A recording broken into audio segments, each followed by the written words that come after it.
Olá pessoal, sejam bem-vindos a mais um episódio do Entre Sinapses e o Bisturi. Se você não é inscrito no canal, deixa o seu like, se inscreve no canal para receber as notificações e compartilha com os amigos nos grupos de WhatsApp. E hoje nós vamos falar de burnout.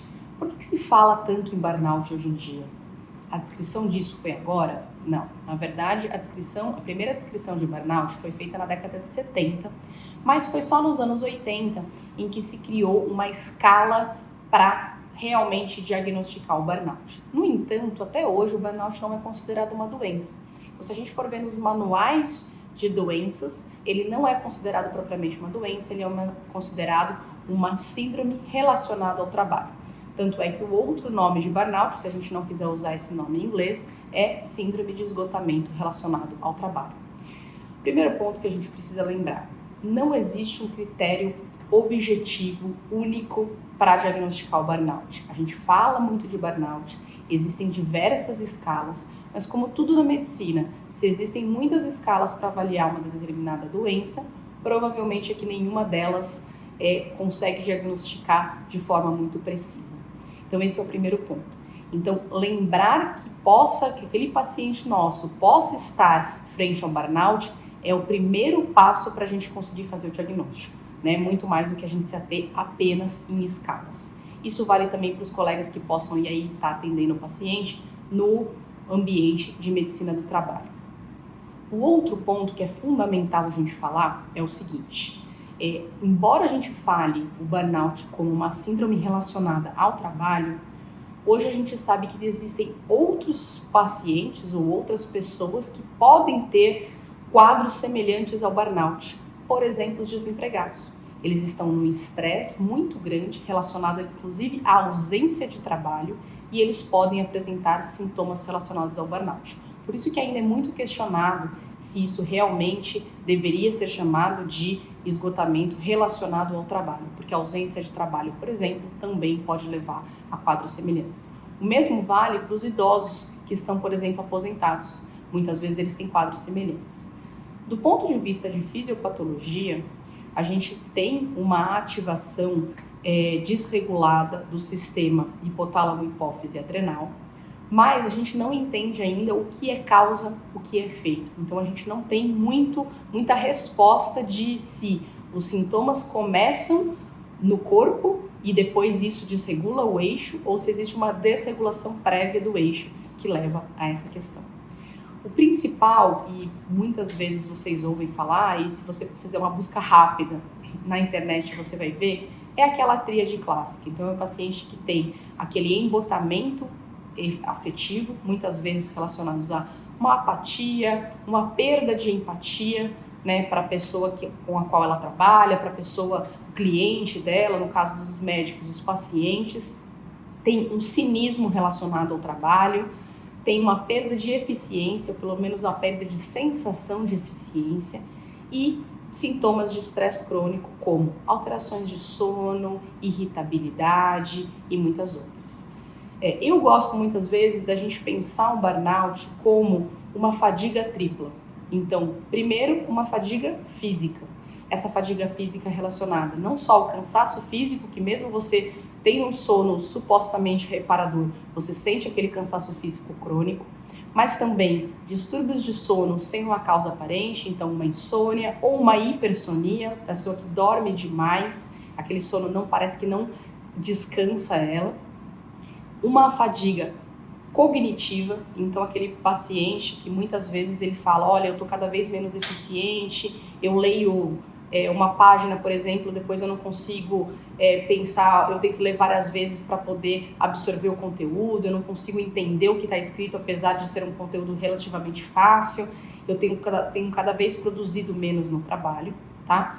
E uma fadiga emocional. Então, muitas vezes isso afeta os relacionamentos interpessoais. Não só os relacionamentos relacionados ao trabalho, mas também os relacionamentos em casa. Então, os relacionamentos dentro da família. Aquela pessoa que vai se distanciando cada vez mais da família, dos amigos, ou que vai ter cada vez mais conflitos em casa por conta desse esgotamento. Então, essa fadiga tripla talvez seja uma forma até mais fácil da gente lembrar e poder tentar fazer um acolhimento desse paciente. É importante que todo médico visualize a possibilidade do paciente estar em burnout. A gente tem aí relatos de aumento de quase 800% do diagnóstico ou talvez do relato de burnout e do afastamento por burnout nos últimos anos. Então é um aumento bastante expressivo, provavelmente também porque a gente fala mais sobre isso, mas também tem outras coisas envolvidas, como aumento da exigência no trabalho,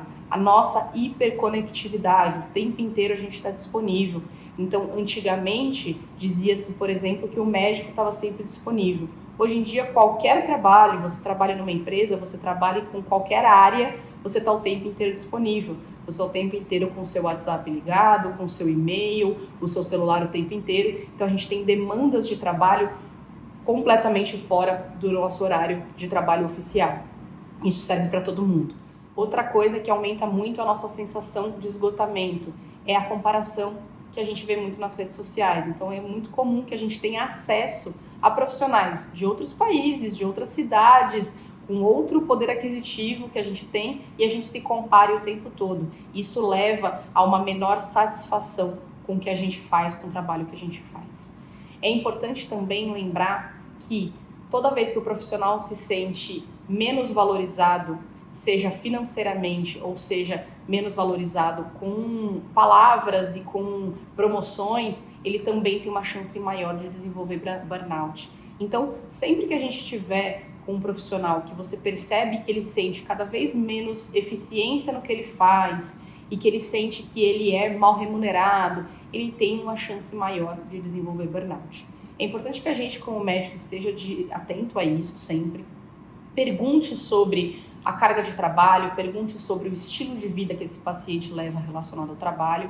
Muitas vezes, principalmente em consultas mais curtas, a gente acaba ignorando qual é a formação do paciente, com o que ele trabalha, quais as pressões que ele sofre no trabalho, mas isso interfere bastante, até porque parte do burnout causa inclusive sintomas físicos. Por exemplo, puxando bem a sardinha para o meu lado, é muito comum dor no pescoço e dor lombar relacionadas com sintomas psicossomáticos relacionados ao burnout. Tá? Outros sintomas, como sintomas gastrointestinais, desde diarreia até uma constipação crônica. O paciente pode ter algumas alterações, inclusive de sensibilidade, sem dermatomo específico. Tudo isso pode estar relacionado a um evento psicossomático relacionado ao burnout. Então, a gente precisa lembrar que a gente precisa fazer essa investigação, não é só o médico do trabalho, nós como médicos que vamos atender todo tipo de paciente, precisamos lembrar também do burnout, investigar como esse paciente está com o trabalho, como é a relação desse paciente com o trabalho, e lembrar também que é muito comum que o burnout seja confundido com depressão ou ansiedade, mas também é muito comum que esse paciente tenha depressão ou ansiedade e seja potencializado pelo burnout. Então, para quem estiver ouvindo, isso aqui não substitui um atendimento médico. Se você acha que você se encaixa nesse perfil que eu estou falando, procure atendimento médico, procure um colega psiquiatra para fazer essa avaliação, para diferenciar se é uma depressão, se é uma ansiedade, se é um burnout, ou se tem uma sobreposição aí de mais de uma doença. Mas é importante que todo médico tenha consciência que isso está cada vez mais comum. Outro fator de risco bastante comum é profissionais da saúde. Então, se você médico está ouvindo isso para ajudar um paciente, talvez você também esteja se identificando. É muito comum um aumento aí de quase 40% do burnout entre profissionais de saúde em relação à população geral.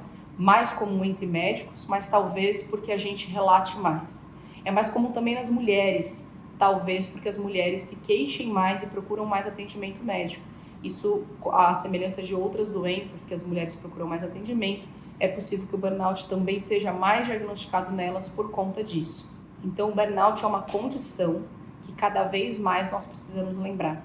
E como profissionais de saúde, em especial profissionais de saúde que vão atender outros profissionais de saúde, a gente precisa sempre investigar o ambiente desse paciente, conversar com ele, conversar sobre perspectivas de vida, perspectivas de futuro, perspectivas do que ele gosta de fazer, orientar esse paciente quando a gente vir sinais de burnout, para procurar ajuda, principalmente ajuda psicológica, porque hoje o que a gente sabe é que algumas coisas como tratamento de burnout. Primeiro, tratar causas subjacentes. Então, se eu tiver uma depressão, uma ansiedade, somadas a esse burnout, eu preciso tratar essa depressão e essa ansiedade. Analisar e fazer modificações, se possível, no ambiente de trabalho. Então, se é um paciente que tem condições de reduzir a carga horária, reduzir a pressão, ou no caso dos profissionais de saúde que normalmente tem mais de um trabalho, reduzir um dos empregos, aquele que talvez cause mais estresse para ele, incluir atividade física, como sempre, né? A atividade física sempre aparece aqui, incluir atividade física, incluir atividades de lazer que o paciente goste. Outro sinal comum da gente ver no burnout é aquele paciente que ele não gosta de mais nada, ele só faz, ele vai do trabalho para casa, de casa para o trabalho, e quando você pergunta sobre hobbies, sobre coisas que ele gosta de fazer, muitas vezes ele não tem um hobby específico. Isso também aumenta o risco desse paciente ir para burnout. Então, como profissionais de saúde, a gente tem que estar sempre atento a esse tipo de paciente, sempre saber orientar, conhecer os principais sintomas e ficar atento também aos nossos colegas que estão ali do nosso lado e que têm um risco bastante aumentado de ter essa síndrome. Se vocês ficaram até aqui, curta esse vídeo, compartilhe com os amigos que possam se beneficiar desse conteúdo e siga o canal para mais assuntos como esse.